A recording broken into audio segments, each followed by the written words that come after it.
is not allowed in my pub. Get out of my pub. Go on. Calm yourself down. Get out of my pub. Calm down. Sorry, can you keep out of the way? Thank you. Thank you. No, I came here to speak to this man, not your security. You have failed me. Thank you. I've been a Labour voter my entire... Keir Starmer's latest move has pub owners fuming, and for good reason. Just when pubs were starting to bounce back from the pandemic, Labour's new regulations threaten to transform these cherished community hubs into overly controlled spaces. Under these rules, even casual banter could potentially land a pub owner in court, creating an atmosphere of fear and restriction. It's a move that many believe undermines the very essence of British pub culture, where warmth, humour, and camaraderie have long been the defining traits. It feels as though Labour is intent on erasing the heart and soul of this iconic institution. These beloved pubs aren't just businesses, they are social lifelines for communities across the country. With such stringent rules on the horizon, pub owners are left questioning how they'll manage to sustain their businesses while preserving the unique atmosphere that draws people in. How did we end up at this point, and more importantly, can the industry weather the storm? His name is Steve Haslam. Hello, Steve. Good evening, how are you? Very, very well. Whereabouts are your pubs? We're sort of Essex and up through Cambridgeshire.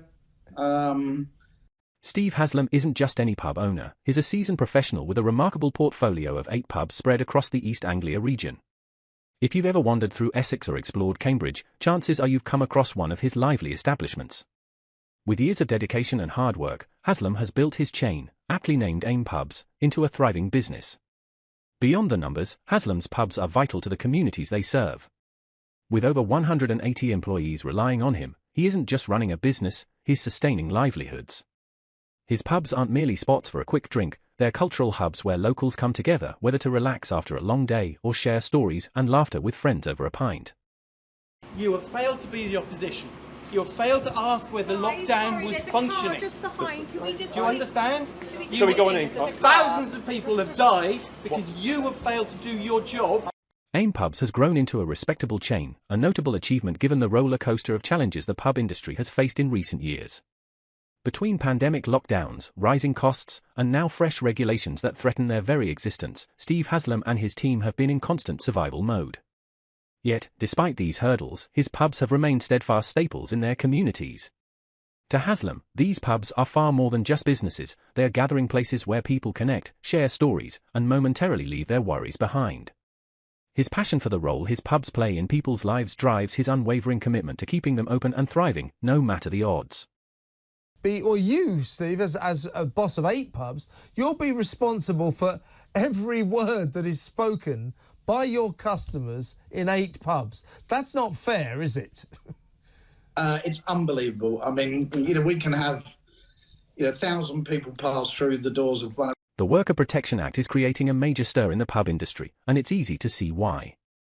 Designed to shield workers from harassment and offensive behaviour in the workplace, the legislation appears reasonable at first glance. However, the specifics of the law have left pub owners like Steve Haslam deeply concerned. Under this new regulation, pub owners could be held responsible for the actions and words of their patrons. Imagine being accountable for every joke, offhand comment, or casual banter that takes place within a pub. For owners, this feels less like running a business and more like babysitting adults, policing conversations in an environment that's naturally lively and unpredictable, an impossible task in any bustling pub setting. Because I am, Steve, that Labour doesn't like pubs. It appears never-ending, and when you consider the contribution we have in local communities and to the Exchequer. For Steve Haslam, this legislation feels like a disaster waiting to happen. Running a chain of pubs that sees thousands of patrons on a busy day, the notion that he could be held liable for every potentially offensive remark made within his establishments is overwhelming. The scale of such responsibility is enough to make any pub owner's head spin. What's even more troubling is the possibility that his own employees could take legal action against him if they feel he hasn't done enough to protect them from offensive language. Haslam worries that this law could unleash a wave of lawsuits, draining the already limited resources of pub owners struggling to stay afloat. To him, this isn't just about legal liability, it's a direct attack on the heart of pub culture. Pubs have long been places for lively, unfiltered conversations, where people come to unwind and speak freely. This legislation, he fears, could strip away that essence entirely.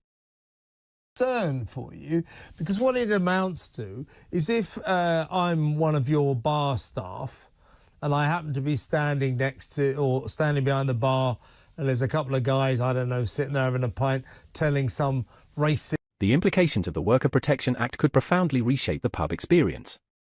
For many, pubs are a haven, a place to unwind, escape the daily grind, and enjoy candid conversations that don't belong in more formal settings.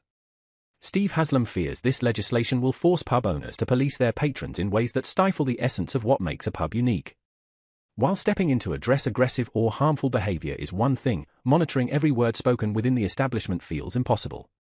Such changes, he worries, could fundamentally alter the relaxed and convivial atmosphere pubs are known for. Haslam isn't alone in his concerns. Pub owners across the UK are voicing similar fears, arguing that lawmakers behind the Worker Protection Act don't grasp the realities of running a pub. They warn that the legislation could create a chilling effect, turning pub owners into conversational referees. For Haslam, this is about more than just business, it's about preserving the cultural heritage of the pub. He envisions a grim future where pubs lose their welcoming, laid-back vibe, replaced by spaces where patrons feel compelled to self-censor and owners live in constant fear of lawsuits. If this legislation passes in its current form, Haslam believes it could spell the end of pubs as we know them. Thousands of people have died because you have failed to do your job and ask the real questions. Well, I am telling you now, and I hope this goes out, you have failed this country. You have seriously failed. Steve Haslam is adamant that the idea of holding pub owners responsible for every word spoken by customers is utterly absurd. Imagine a busy pub on a Friday night, with friends and colleagues gathered in lively groups, sharing stories and jokes. Haslam's pubs can host hundreds of people in a single day, and trying to monitor every conversation for offensive language or potentially problematic banter would be like attempting to catch rain with a sieve. Yet, under the Worker Protection Act, Haslam could face legal action if someone in his pub feels offended by a comment and believes he hasn't done enough to prevent it. This is not just about enforcing a rule, it's about managing what people say in casual conversations, which is simply unrealistic. Haslam emphasizes that pub culture thrives on an unfiltered atmosphere where patrons feel free to speak their minds. This isn't about condoning hateful or aggressive behavior, but is rightfully concerned about the slippery slope this legislation creates. Are pub owners expected to intervene in every table conversation or interrupt groups of friends in the middle of a joke? Not only is this impractical, but it's also intrusive. A pub is meant to be a place where people aren't constantly worried that a comment or laugh could get them, or the pub owner, into trouble. There's a very real risk that this could create an atmosphere where everyone is on edge, turning pubs from welcoming spots into surveillance zones. The toll on pub staff would also be significant, as they'd have to constantly monitor interactions, potentially stepping in to prevent what they think might be a problematic comment. For Haslam, this scenario is a nightmare, one where his team spends more time policing conversations than running the pub. And if they miss something, the risk of legal consequences becomes all too real, leading to a financial and logistical burden that most owners simply cannot bear. To me on pub culture. Are you getting the impression, because I am, Steve, that Labour doesn't like pubs? It appears never-ending, and when you consider the contribution we have in local communities and to the Exchequer. Haslam's criticisms of the Worker Protection Act are part of a broader concern that the Labour Party has it out for pubs. He's not alone in feeling this way. Many pub owners and patrons are starting to question whether Labour's policies are intentionally targeting pub culture. Haslam sees a pattern in Labour's recent actions that, in his view, reflect a disregard for pubs and their role in British society. One prime example of this, according to Haslam, is the proposed ban on smoking in pub gardens. While it may seem like a minor change to some, for Haslam and others, it's just another blow to an industry that's already been hit hard in recent years. Careful what you wish for, Labour government, because if you put us out of business, there'll be a big black hole. Yeah, I mean, because of course this follows this threat. I mean, it's not actually official yet, but let's hope they don't do it. But it looks like it's coming down. To pub owners, the smoking ban is a clear sign that Labour doesn't understand or care about the pub experience. Many smokers choose pubs specifically because they can enjoy a drink and a cigarette in a social setting. Haslam, who has quit smoking himself, understands it's not everyone's cup of tea, but he also knows that smoking areas are a draw for certain patrons.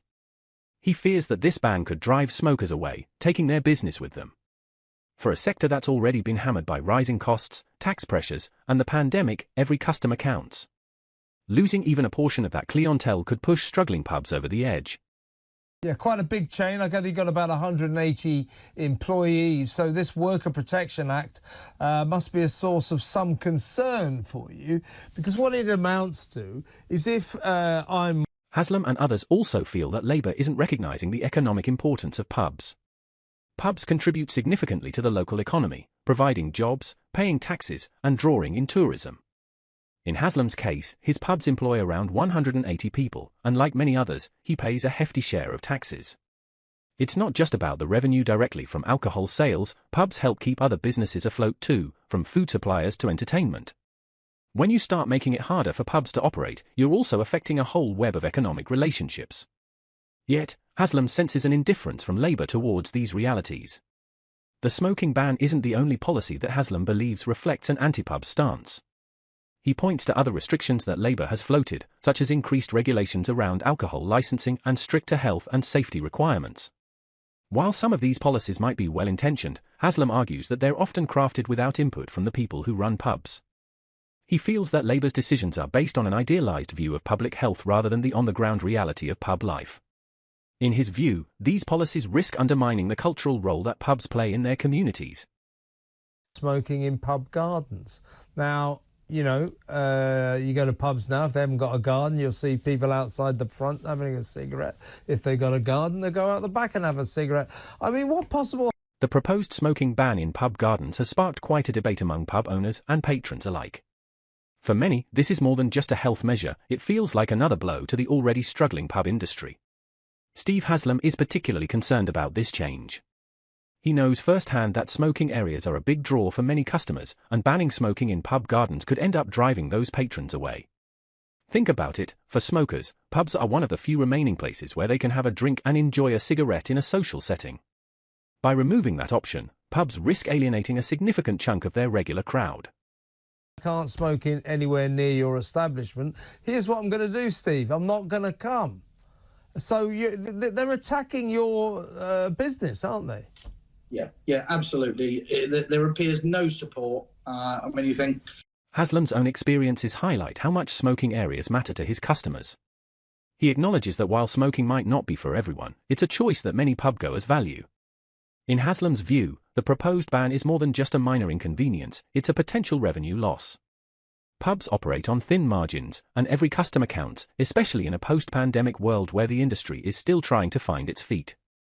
Haslam worries that if smokers are forced to find other places to enjoy a cigarette, they may take their business elsewhere, and pubs could see a noticeable dip in footfall. That's not a risk he's willing to take lightly. The public reaction to this proposed ban has been mixed, but it's clear that a significant number of people are unhappy about it. For non-smokers, it might not seem like a big deal, but for those who enjoy smoking socially, it feels like another intrusion on their personal choice. Haslam has noticed this sentiment in his pubs. He talks to his customers, and many of them are already expressing frustration over the possibility of losing their smoking spaces. The garden area in a pub isn't just a place for a cigarette, it's also a spot where people unwind, chat, and soak up a bit of fresh air. Taking that away feels like stripping away a part of the pub experience. And it's not just smokers who could be affected. Non-smokers who go to pubs with friends who smoke might also feel the impact. If smokers start skipping pubs to find more accommodating spots, it could lead to a ripple effect where fewer people visit altogether. Haslam fears this ban could trigger a shift that would alter the character of pubs across the UK.